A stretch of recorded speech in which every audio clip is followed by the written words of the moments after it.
അടുക്കളയിൽ നിന്ന് മിക്സിയുടെ മുരൾച്ച കേട്ടപ്പോൾ അരകലിന്റെയും അമ്മിക്കലിന്റെയും മുഖം വാടി. റിട്ടയർ ആയതോടെ ആർക്കും വേണ്ടാതായെന്ന് അരകല് പറയുമ്പോൾ നിറകണ്ണുകളോടെ അമ്മിക്കൽ അവനെ ആശ്വസിപ്പിക്കും.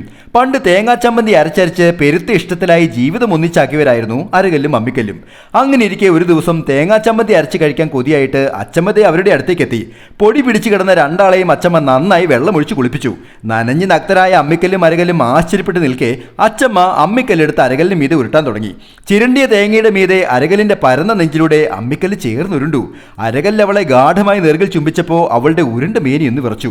പ്രായമായെങ്കിലും പ്രണയം രണ്ടാളിലും ഉണ്ടായിരുന്നു.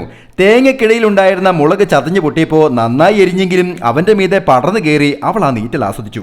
കുഴഞ്ഞു മറിഞ്ഞ ചമ്മന്തിക്കിടയിൽ അമർന്നു കിടന്ന് ഏറെ കാലത്തിന് ശേഷം അമ്മിക്കല്ലും അരകലും അനുരാഗ പരവശരായി. ചമ്മന്തി കോരിയെടുത്ത് അച്ചമ്മ അവരെ കഴുകി വൃത്തിയാക്കി.